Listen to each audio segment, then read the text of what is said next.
Manungod sa satuyang kapalibutan, asin sa mandato kan Department of Environment and Natural Resources. Kapalibutan ta, Atamanon ta. Ngunyan, an sa indong makakaibahan.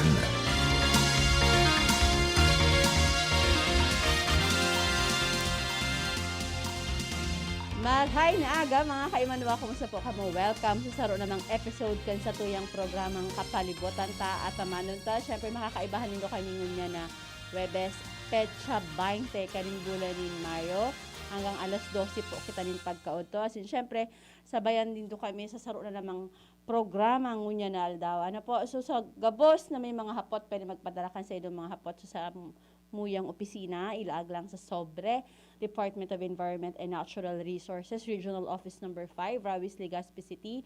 Pwede man po magpaabot kan sa indong mga hapot, mga suggestion sa samuyang Facebook page, DENRB call, as in syempre sa samuyang mga hotline numbers, as in syempre digdi lang sa DZGB News Online. Ang DENR ngunyan! Ang DENR ngunyan! Mga pangyayari asin aktibidades sa implementasyon kan mga programa kan Department of Environment and Natural Resources, lokal asin nasyonal. Anion ang sa indong tagapagbareta.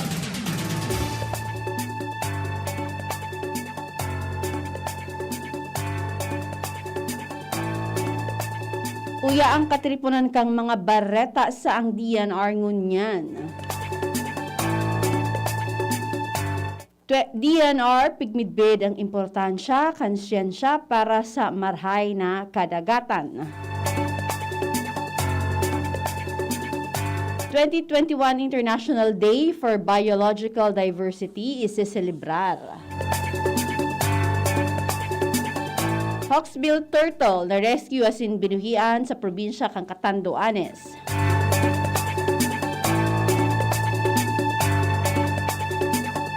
Sa detalye sa pagselebrar kan Month of the Ocean o MOO ngunya na bulan nin Mayo, tinawanin doon ni Department of Environment and Natural Resources Secretary Roy A. Simatu ang papel kan ocean science tanganing magkaigwanin behavior change para sa satuyang marine environment.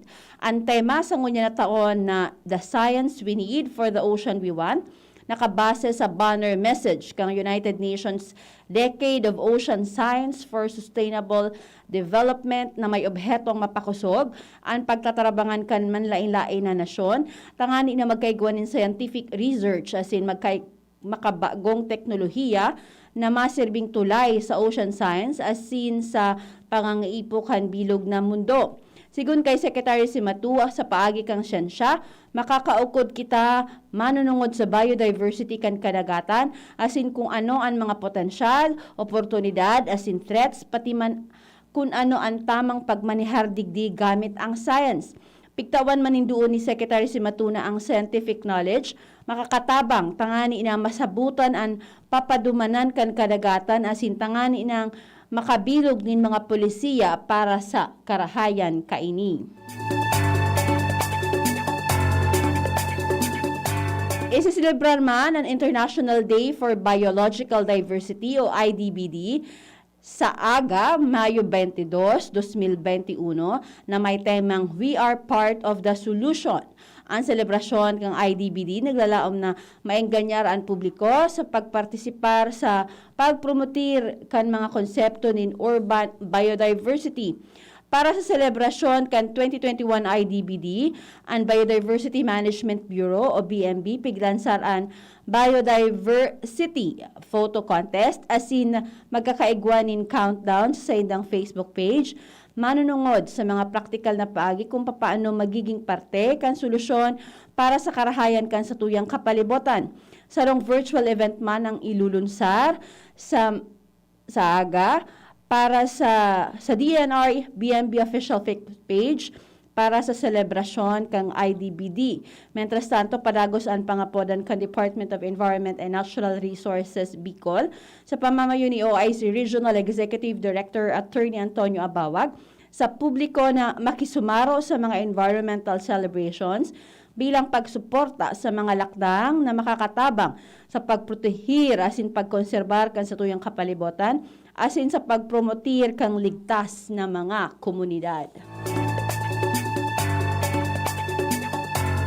Para sa pang-ultimong bareta sa rong Hawksbill Turtle, ang pinag-turnover ni Mrs. Salvacion de la Cruz, residente kan Barangay Sutyan, Bagamanok, Catanduanes, sa Provincial Environment and Natural Resources Office o PENRO, kan Catanduanes, sa pamamayo ni PNR Officer Imelda Baltazar. Base sa ginibong investigasyon kan technical team kang PENRO, ang Hawksbill Turtle nakuha na nakapurupot sa ikot ni Ryan de la Cruz na aki ni Salvacion. Base sa assessment, ang species may sukol na 27 cm ang lakbang, asin 32 cm ang laba kainim. Alagad ini di pinaglagan tag dahilan ta di pa ini umanabot sa nakatalaan na sukol base sa Biodiversity Management Bureau. Tulos man na ining binuhian pagkatapos isa irarom sa assessment. Ang Hawksbill Turtle nasa critically endangered species category sa irarom kan DNR Administrative Order number 2019-09, as in mientras tanto ang gabos na wildlife sa nasyon, striktong pigpaprotektaran sa irarom kan Republic Act 9147 o ang Wildlife Resources Conservation and Protection Act. Paragos ang pangapodan kang DNR Bicol, sa pamamayo ni Regional Executive Director Attorney Antonio Bawag na ipaisi ang mga siring na insidente nin illegal captivity as in stranding nin mga wildlife.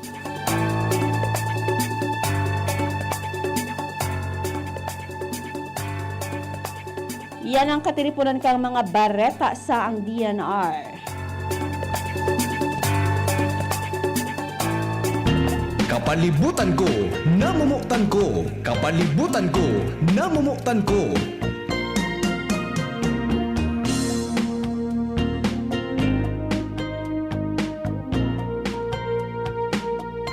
Yan, nagbabalikin sa programa. Good morning sa gabos sa mga nag-aantabay sa tuya ngunyan. Batiun ta muna sa mga nag-message sa tuya kanina. Batiun ko sa mga nagdadangog dyan sa Taisan, Legazpi City, Halisa 7621. Good morning sa mga taga-Taisan. Good morning man. And happy listening, happy lunchtime sa mga parahinan nyog ta dyan sa Puro, sa Legazpi. Good morning man po sa mga nagdadangog sa Uwas Albay 4211. Good morning po sa mga taga Uwas Albay. And syempre, good morning sa mga taga Ored. Nagadawag si Ate Tess. Hello, good morning kina Pam, kina Ate Tess. And sa gabos na mga nagdadawag sa tuyang opisina dyan sa DNR. And syempre, batiun ta suma nagdadangog dyan sa Bunga, Legazpi City 4677. Good morning po sa mga taga-Bunga, Legazpi City. Yan So, hello ka nakaaging episode, nakaibahan po nindoan sa muyang pag-iriba sa DNR Public Affairs, si Miss Joanne Mariscotes na kung saan nakaibahan niya ang satuyang guest hali sa Land Transportation Office na kung saan pinagselebrar ninda nga ni ang diskuter ninda ang pinagsiselebrar ngunya na bulan ni Mayo kang Land Transportation Office sa pamamayo ni Director Francisco Piranchas Jr. itong Road Safety Month. So ngunya na bulan ni Mayo, pigsiselebrar ta ang Road Safety Month. Kasabay man ang selebrasyon kan DENR sa International Day for Biological Diversity. So ngunya na pagkaaga makakaibahan ta sa programa sa linya kan telepono and Biologist 1 kang Conservation and Development Division kang DNR 5 si Miss Monette Claire Ibay. Good morning Miss Monette, bati ka po sa ating listeners. Yes po, good morning. Good morning Miss Monette. Good morning po. So today na-mention ko kanina sa intro na merong pinagsi-celebrate ang Land Transportation Office na Road Safety Month. Sa part naman ng DNR, we are celebrating the International Day for Biological Diversity. Opo. So, before we start siguro, Ms. Monette, baka pwede natin nabigyan ng brief background yung ating mga listeners on what IDBD or itong tinatawag nating International Day for Biological Diversity is. So, ano po yung IDBD? Brief backgrounder lang, Ma'am Monette. Okay po. So, wait lang po, ma'am. Parang nag-feedback po. Nag-feedback ka? Opo. Okay na? Hindi pa po. Clear ka naman sa amin, so okay lang siguro. Oo. Okay lang po yung yung boses ko po. Sige, Clear sige. naman po. Clear naman, loud and clear. Okay po. Sige po. So, for brief background po ng IDBD or yung International Day for Biological Diversity, annually po, sineselebrate siya every 22nd of May. So, para magkaroon po tayo ng awareness and understanding din po about issues sa ating biodiversity. So, originally, ang talagang date po na parang 28 noong 1993, December 29 po siya sineselebrate.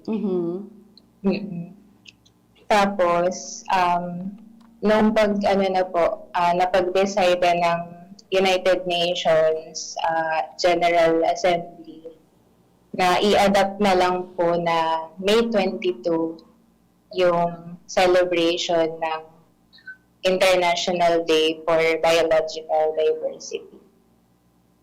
So, since ang Philippines po ay member ng Convention on Biological Diversity or yung CBD, ino-observe po natin dito na ang IDBD sineselebrate po every 22nd day of May. Yun. So, yun yung ating background sa pag-celebrate natin every 22nd of May ng ating International Day for Biological Diversity. But originally pala, supposedly, December. Yes po. So, Ms. Monet, ano po ang theme natin for this year's celebration for the IDBD? And siguro, idiretso na din natin, ano po yung mga, why is it important that we celebrate IDBD? Opo. So, for this year po, 2021 celebration ng IDBD, ang theme po natin is we're part of the solution. So, parang lang po siya, continuation nung theme din po last 2020, which is yung our solution are in nature. So, parang yung mga sinasabi na nature-based solution sa mga, for example, sa climate change, yung mga health issues, food and water security, yun. Parang sinasabi na ang foundation daw po ng solutions is yung biodiversity. And ngayon, parang sinasabi na tayong lahat ay part sa solution na yun. Yun. So, ano yung objective natin, Ma'am Monet, for this year's celebration? Kasi last year na-mention nga natin that, in-emphasize natin that we are the solution doon sa problems na na-mention mo kanina. And this year's theme, we are part of the solution. So, ano yung nakikita natin na significant reasons bakit natin kailangan i-celebrate yung IDBD and, to strengthen ang ating campaign sa ating mga listeners and ating mga netizens? Opo. So, ang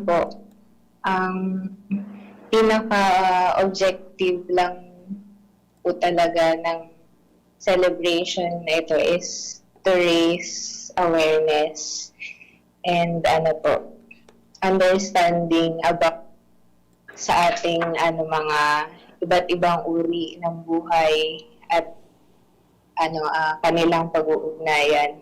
Yun Oh. po. So kailangan natin talaga ipakita that we are all related and interrelated to each other, to the environment around us, and all that sustains us. Ano po? And part din po yung local communities Oo, sa yes. pagpo-protect and pagpo-conserve ng ating biodiversity. Yun.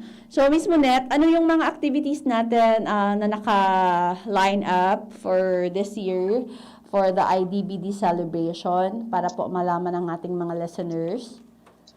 Sa May 22, magkakaroon po kami ng coastal cleanup Mhm. sa Sitio Tambak, Maonon, Ligao City, Okay. Albay po. So, sa Saturday yan, this coming Saturday, Yes po. coastal cleanup. Yes po. Opo. Actually, din po siya, parang joint celebration na din po ng IDBD, May 22. And yung Month of the Ocean, since sineselebrate din po, di ba, every May, ang Month of the Ocean. So, yun po, parang sinabay na din po namin yung activity. Oh, so itong coastal cleanup will be part also of the activity nung, ano na ba to? Culminating na ba ng Month of the Ocean? Hindi pa naman. Hindi pa naman. Hindi pa ba? po Just ata. one of the activities pa lang din. Part Oh. lang po. Okay, so recap ko lang, on Saturday we will be having our coastal cleanup in Yes, po. celebration of the International Day for Biological Diversity, and also parang inano na din natin, sinama natin as one of the activities of our month of the ocean. Ano po? So, sino yung mga participants natin, Miss Monet, on Saturday for the coastal cleanup? Yung mga participants po is yung from LGU, barangay officials po ng Maonon, Ligao, and then Bantay Dagat, at saka mga residents din po sa barangay. And meron din po tayong mga representatives from PNR Regional Office, Penro Albay, and Senro Ginobatan po, na makikiisa sa celebration po ng IDBD at MOO. Okay, so sana marami ang mag-participate from amongst our community members, kasi I recall last year, Miss Monet, we also had coastal cleanup dyan sa Sitio Tambak, sa Maonon. And marami ring dagdag ko lang, may magkakaroon tayo ng ng scuba surero or coastal cleanup lang? Yes po. Kasama din po pala yun sa activities. Bali coastal cleanup and scuba surero po. Oh, so may scuba surero din na gagawin, and this will be participated by whom? Yes po, ma'am. Sino po yung mga participants natin sa scuba surero po? Din po, from the CRFMS and Hello, Miss Monet? hello? Oo, sino po? Mga divers from the coastal, Yes po. from the Opo. CRFMS. And of course, marami rin tayo mga bantay dagat doon sa ligaw na mga divers, I suppose, no?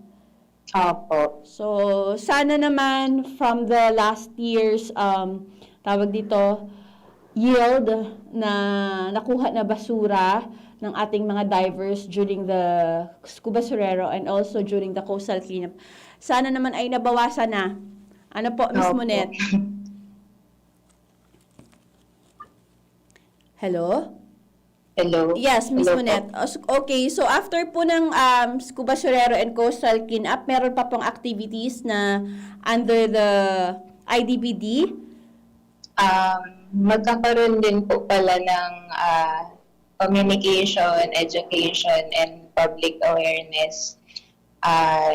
Parang magkakaroon din po ng discussion on biodiversity conservation. Kailan po ito? When po ang ating lecture discussion on in celebration of the IDBD, nawala si Miss Monette. So, tingnan natin kung hintayin natin na maka-reconnect.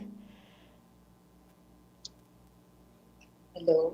Hello, Miss Monette. Hello Yes, po. ulitin ko lang yung tanong, kailan natin gagawin yung lecture? Virtual ba ito?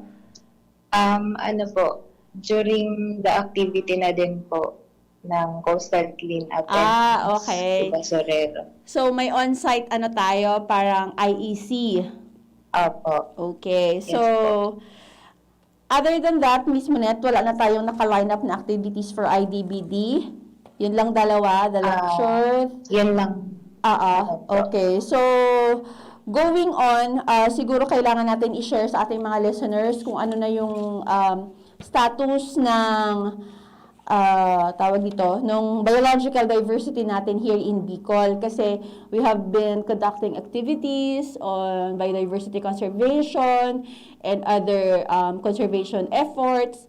So, siguro kailangan natin sila bigyan ng update on our status on the biological state ng ating on the state of the biological tawag dito, picture ng ating environment here in Bicol.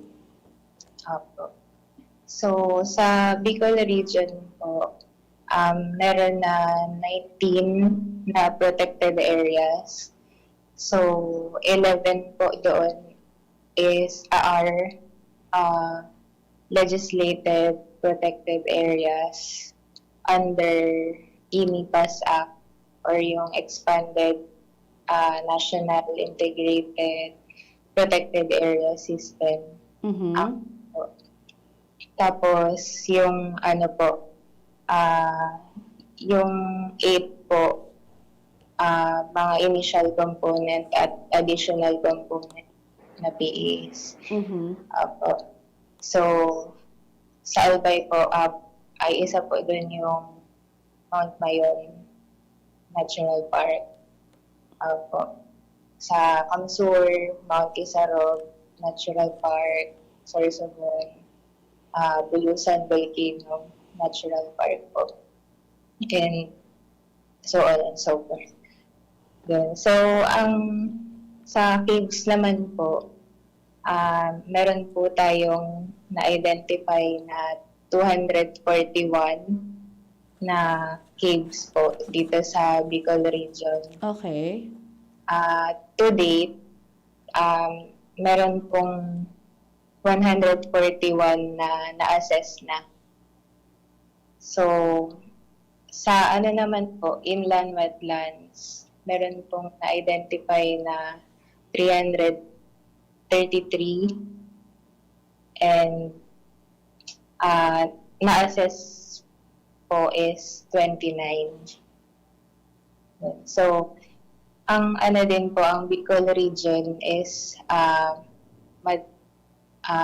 rich in biodiversity po talaga siya.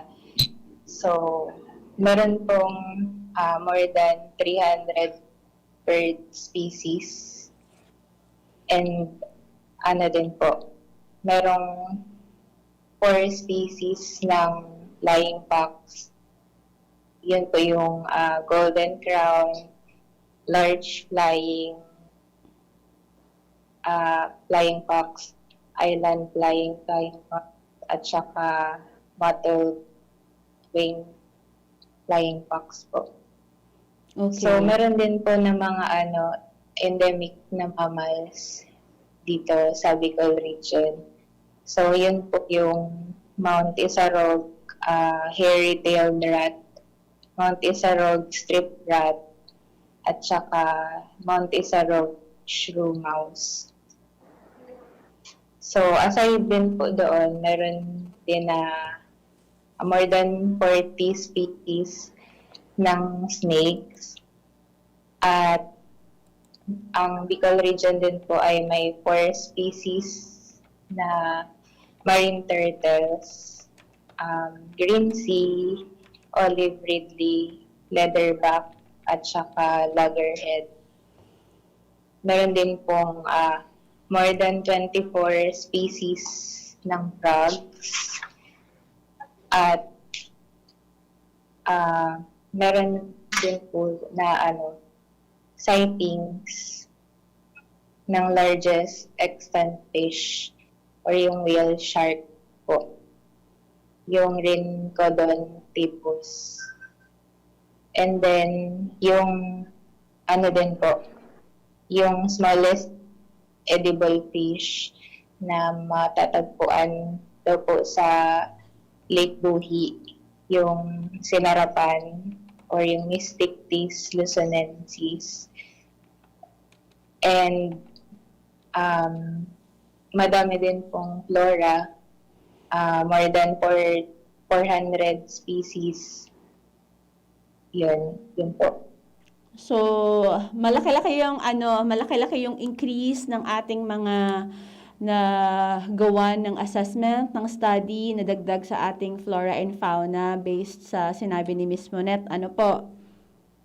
Yes po.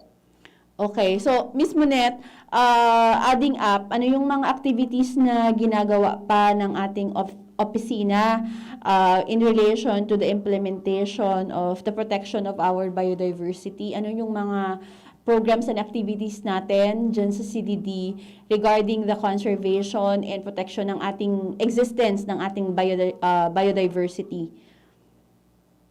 Yes po. So, ang DNR po kasi merong mga priority programs. So, in relation po sa biodiversity conservation, isa po doon yung intensified forest protection and anti-illegal logging. And then, ito po yung yung sa mga pag-neutralize ng illegal logging hotspots, yung mga forest fire prevention, at saka continuous patrolling through lawin system. So, aside from doon po, meron din po yung Manila Bay Clean Up Program, yung rehabilitate po ng Manila Bay. And then, scaling up of coastal and marine ecosystem programs. So, ito naman po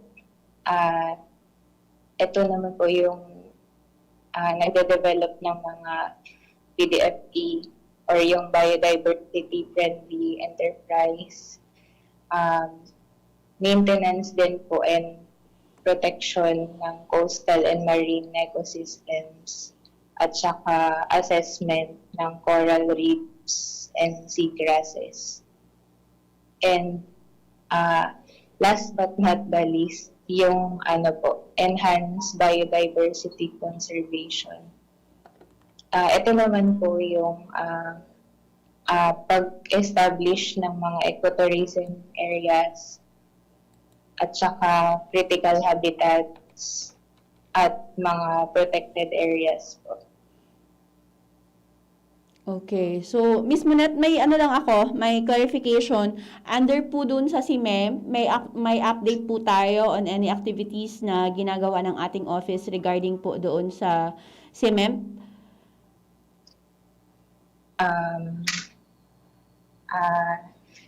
Siguro po yung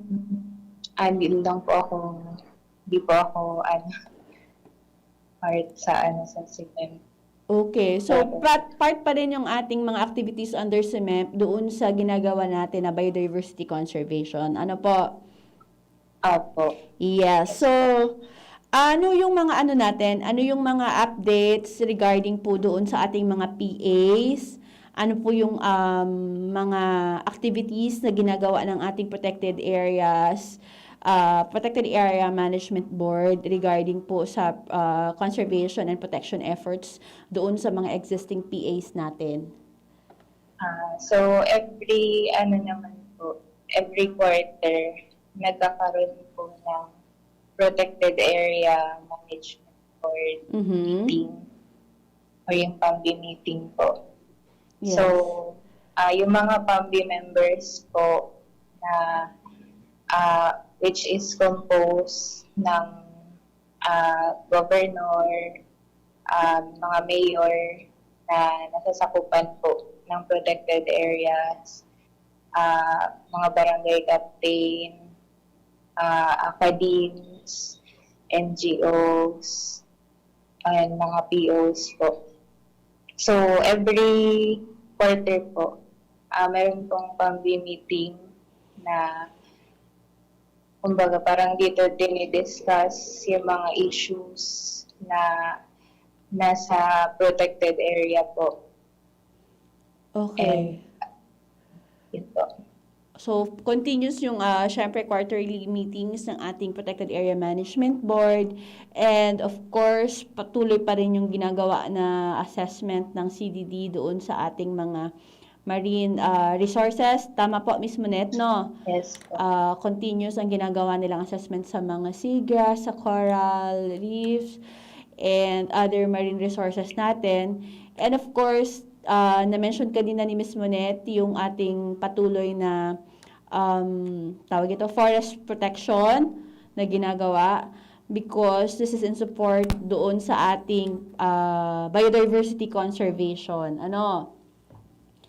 Ms. Monet, meron pang question. Ano yung mga pwede nating maitulong as citizens, as part of the community? What will be our roles? What are our roles as a public sa pag-protect ng ating biodiversity? Kasi most often than not, iniisip ng ating mga kababayan na trabaho lang ito ng DENR, ang protection, ang conservation. So, ano po yung ma-share natin na pwede nilang maging role, pwede nilang gawin as members of our community?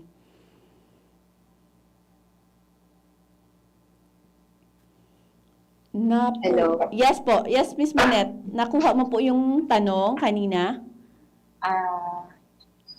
Opo. Siguro po, ang role ng community with regard sa biodiversity conservation at sustainable development po. So, di ba nasabi ko po na part po tayo sa solution. So, yung community po, malaki po yung role niya sa pagpoprotekta at pagpoconserve po ng ating biodiversity. And yun po. Ang communities po, sa pag-manage po ng mga natural resources, napakalaking tulong din.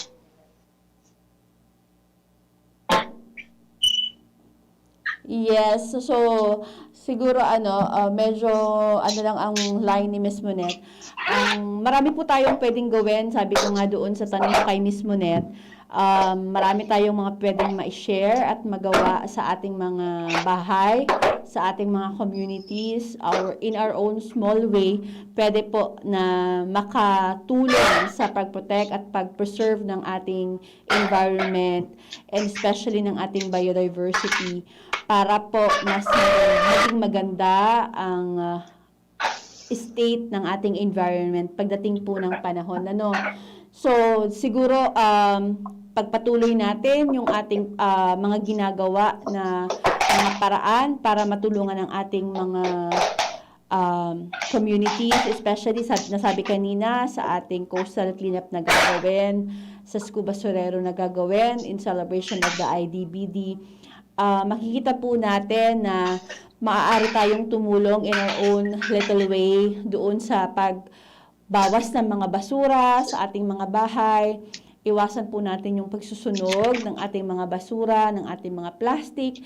Iwasan din po natin ang pagtatapon sa ating mga waterways, sa ating mga water bodies ng ating mga basura. Kaya nga po kailangan natin i-practice yung paulit-ulit natin na panawagan dito sa DENR, yung pag-segregate at pag-recycle ng ating mga basura. Especially ngayon that we are facing COVID-19, kailangan po natin na mas paigtingin ang ating pag-segregate ng ating mga waste para po maiwasan natin ang cross-contamination, especially if tayo ay gumagamit nitong mga tawag dito, disposable face mask para po hindi po ito maisama doon sa ating mga household waste na pwedeng mag-cause or mag-create ng contamination, and kailangan din po natin protect yung ating mga eco-aid, yung mga kumukolekta ng ating mga basura. So we have really to segregate our waste properly para po hindi na po ito tumuloy at mapunta sa mga dagat at mga waterways natin. Ano po? So, nandiyan pa si Miss Monette. Yes po. Yes, Miss Monette, last question natin. Ano yung mga threats, ano yung mga issues na hinaharap ng ating biodiversity sa ngayon? Yung mga ano po, for example, sa climate change, since yung climate po, isa siya sa mga fundamental factor na nagde-determine ng organisms life stages po. Especially for example, sa plant, in germination po at flowering. So, kapag na-alter po yun, pwede po siyang maapektuhan o parang meron pong significant na impact sa mga wildlife species po.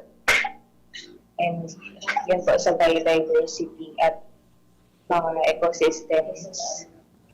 So, aside from that po, meron din issue sa habitat loss. So, ano po, na di-disturb po kapag na-disturb po yung mga natural habitats, ayun,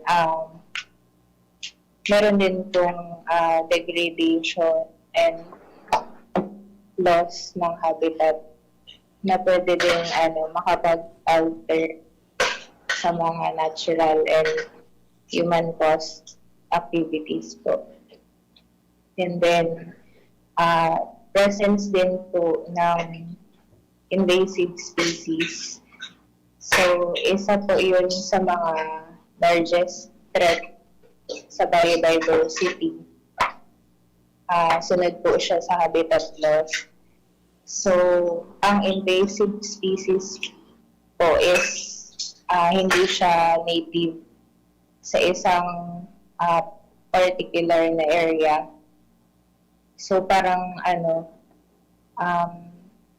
kapag meron pong invasive species, yung isang lugar, parang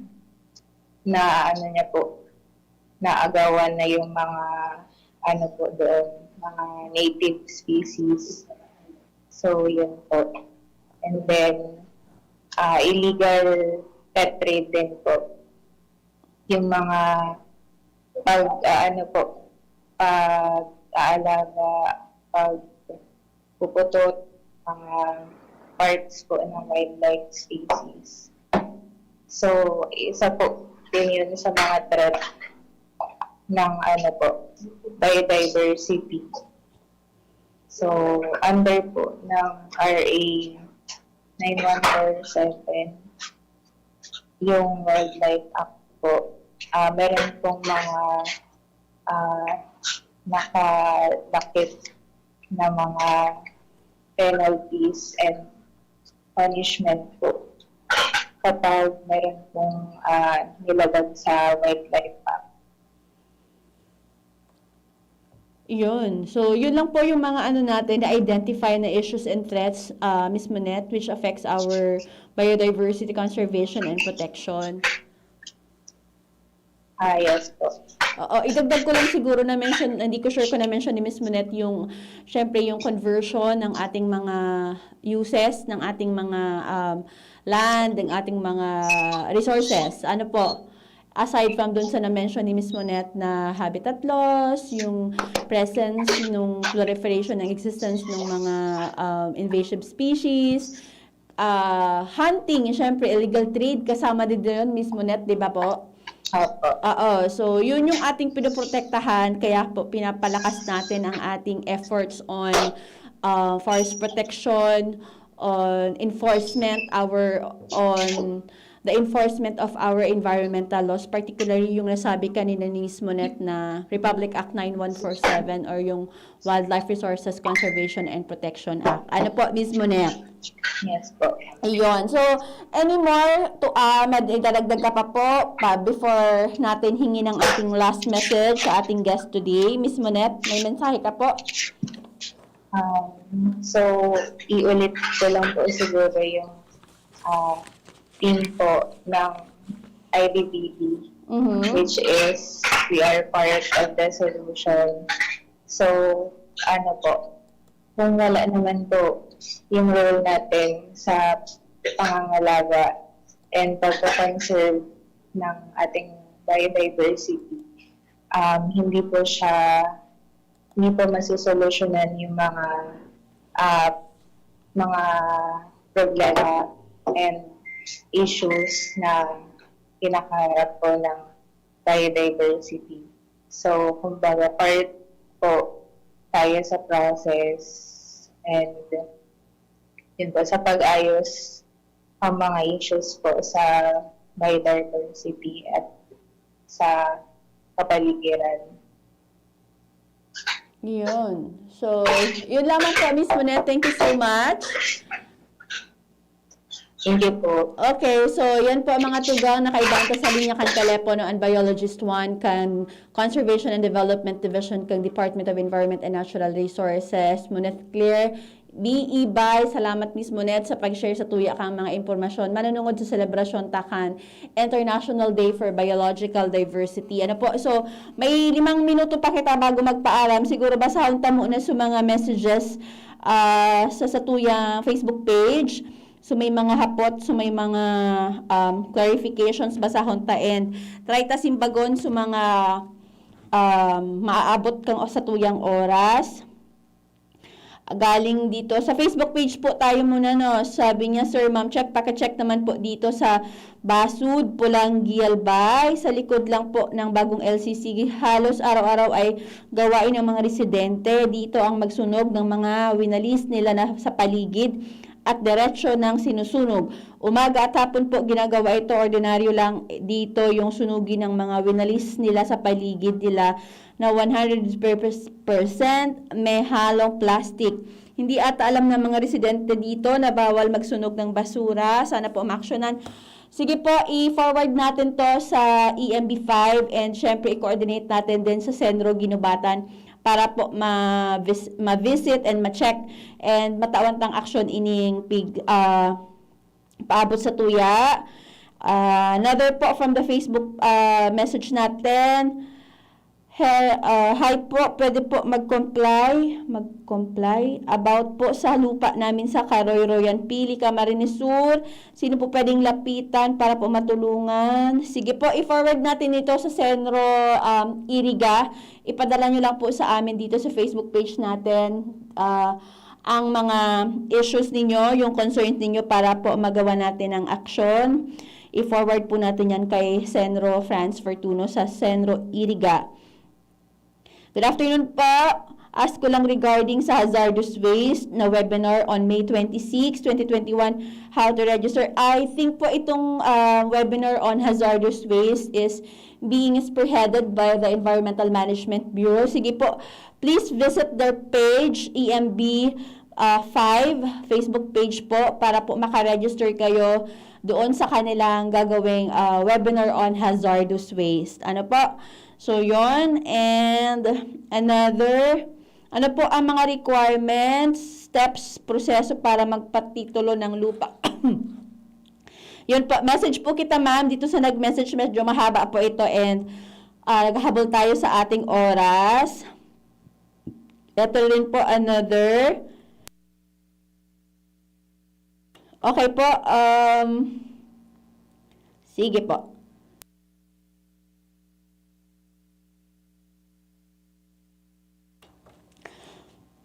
Yan ano, so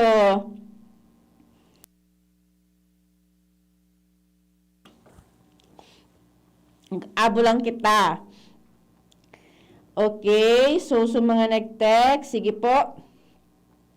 Yan, so nag-abot na kita sa oras yung pamamaharang po sa ngaran kang bilog na persa kan Department of Environment and Natural Resources sa panginganat kan sa muyang OIC Regional Executive Director Attorney Antonio Abawag. Kasamuya pong ARD sa Attorney Rodel Supsop and Engineer Eva Esok Femio Gabos na Penros sa Senro sa Bilog ni Bicol. Nagpapasalamat kami sa Indo Gabos sa pag-antabay. Ini po si Ancie Lawenko nagsasabing Diyos ang magbalos, Diyos ang magbantay. Sa indong nahinanyog ang programang Kapalibutan ta, Atamanon ta, Kapalibutan ta, Atamanon ta, Diyos mabalos sa indong pag-antabay.